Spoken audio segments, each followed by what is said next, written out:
Hey guys, I thought you might be interested in seeing the shop I work in, so I figure we will go ahead and we will give you a quick tour of what we've got going on. So this is the tool room office for whoever the assistant is. Our assistant unfortunately just retired after 17 years.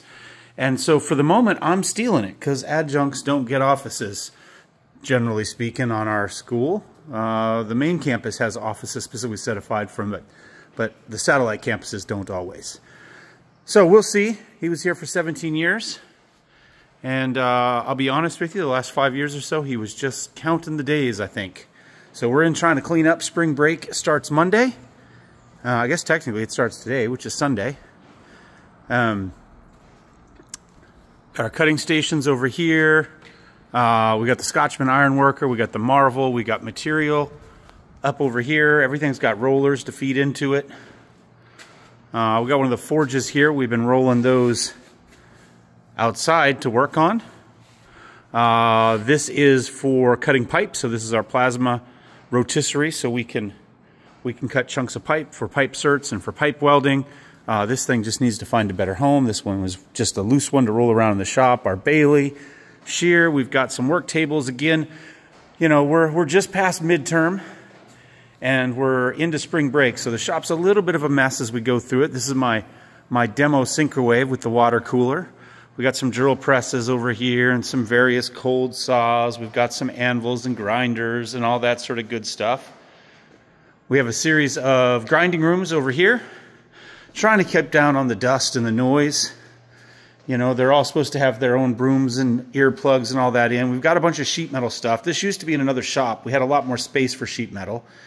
And then at some point, we got a new teacher over there, and he didn't want the stuff on his side of the building. So it ended up out in the parking lot till I can figure out a better spot for it. Right now it's in the corner. I've got 34 booths. They're a mix of like this. I've got about 9, I think, set up like this way with the Dynasty down on the bottom and a water cooler for the TIG, XMT 350, and then a big dual spool up here, which either has MIG or inner shield or outer shield. Most of them are the dual shield, the outer shield. The ones with the actual Dynasties on them are probably mostly straight flux core, self-shielded. So inner shield if you're into the Lincoln brand names. So we've got those. And then this one has a light on for some reason. Each one should have a couple buckets. One will have a helmet in it, then the other will have tools, pliers, vice grips, magnets, that sort of thing that they might need, MIG pliers, and then they should have a couple jackets in each booth of a couple different sizes, so hopefully they get what they need. They do have to provide their own glasses and gloves. Again, we got magnets like that. And again, we're in the process of cleaning at the moment. The rest of our booths, the other 25 or so, have a Syncrowave 250. These are 440 volt machines. We got a couple different generations of those. Although it looks like in this one, there we go. There's one of the newer ones. And again, an XMT and a dual spool on top. The XMTs run a couple different generations. We got them about 3 different paths. Everything from the 340 CCCV to the 350 MPA. And again, you know, so I got 25 booths set up this way. They've each got gas in them. They've got CO2 for the MIG and for the dual shield if they need it. They've got argon for TIG, as well as a second one that they can hook up if they want to do some purging. Our air filtration, the tables are all fully adjustable. They go up and down. They've got an arm here that they can mount or weld to practice out of position stuff. In the back there is our ventilation. And if you take a look up here, that's our ventilation. And it runs all the way to the wall. There is where it comes out. Air intake, or I'm sorry, let's see, it pulls it out there. I think it actually, we're not 100% sure on the piping. These used to sound like jets till they put these baffles and re-engineered them a little bit. That must be air back. That's got to be, I think it, well, I'm not sure. This one obviously is air being pulled. I'm not sure exactly what's happening up there, if I'm completely honest. I always assumed it was air being pulled in, but at the same time, Why would we be pulling air in there when we're pulling air in there? It's got to be air out. But I would think the air out could just go out. So these are on the other side of the container there, you can see where all the pipes go. These are where the big filters are, and the motors and stuff. And then there's some canisters down there that in theory every once in a while it gives a little hydraulic thump to, and it's supposed to knock all the stuff off the filter into the cans. It doesn't work very well. We just have to replace the filters on a regular basis, as it turns out. And I guess I'd show you the classroom side. These are our simulators. These are live arc weld simulators. These use cameras, much like the Microsoft Kinect. They're up in there. And there's an arm there, and that determines where those cameras point. As that arm levers up or down, it spins the cameras to look at where the weld is. Your welds either clamp here onto that arm. That way the camera knows where it is. There's a little deal there that helps tell the camera where everything, the joint starts and stops. And the idea is it gives you all the graphs and information and speeds and feeds and how your angle was and all that sort of stuff. And then when you get good, you just turn on the machine and you actually can weld. So it's what's called a live arc simulator. And it'll give you all that same information that it gave you in, I guess, augmented reality, we'll call it. It will give you that as well for your live arc. Safety glasses, tungsten grinders with the vacuums all built in. And then this is our classroom section up here.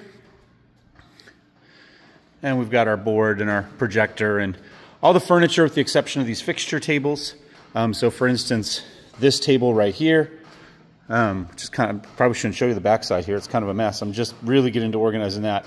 And then these tables along here, and those cutting stations, those were all made by students, as were the tables in the booths themselves, as well as the racks and hook, you know, all the different hangers and stuff.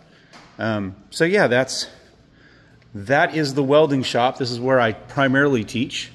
And then secondarily, I substitute teach, and once in a rare while teach a class, although I'm kept busy enough on welding, on manufacturing. And this is our advanced manufacturing program. These are all trainers here: hydraulics, pneumatics, electrical sensors, motors, computer programming. We got a cobot on the end. This one simulates a lettuce assembly line, and this is built for us specifically by Festo. So all of these parts are exactly what you would find within an actual production facility. Most of what we do here is ag. So things like lettuce and strawberries, although the cardboard boxes it all goes into, there's a factory for that here too. This one simulates a lettuce packing one, where lettuce packaged salad would run along. It would get its various components that would drop in, it would get labeled, it would get tagged, and ultimately it's going to be picked up by that robot arm and dropped into a crate. All these components are the actual components you would find in a real facility. The only difference is our conveyor belt's a little skinnier. That's about it. We've got a bunch of trainers here: hydraulic, pneumatic, electrical. You can see here students are working on building their own circuits in here, which can just be straight controlled by the hydraulic, pneumatic valves and that sort of stuff, or as you can see by the mess of wires, they can be controlled by sensors and by programming. We can actually hook it up into a PLC program of some sort. Again, more electrical. You can see we've got motors back over there as well as part of that. These are the mechanical ones where they can hook up all sorts of stuff. They were working on pressing bearings and figuring out how bearings and stuff work the other day in one of the intro classes. And this is the fab side of that shop. We got a couple tube benders, drill presses, fixture tables. We also teach ag and industrial vehicle operation from this side, so forklifts, scissor lifts, various tractors, three-point hitches, that sort of stuff. New welders on this side. Almost all the equipment on this side is pretty new. They got a bunch of grant money recently. They spent a few $1 million over the last few years, mostly on those trainers, but it means we got some new welders. We're still running our old jet mill and our jet lathe back there. We got a CNC router a while back as part of a Makerspace grant. We did get our new Miller Cobot welders pretty recently as well with their fixture tables. Bailey we've had quite a while for our big hydraulic brake. The Ellis's we've had quite a while. One actually is it belongs to welding and one belongs over here, but he's been using them a lot lately. And our CNC table. And I guess that is the tour of most of my week. rest of it you guys see, you know, on YouTube already. So anyway, hope you enjoyed a quick tour of the shops, and hope you're having a good, well, it'll be a spring break for me, but I hope you're having a good weekend. We'll see you next time. Cheers.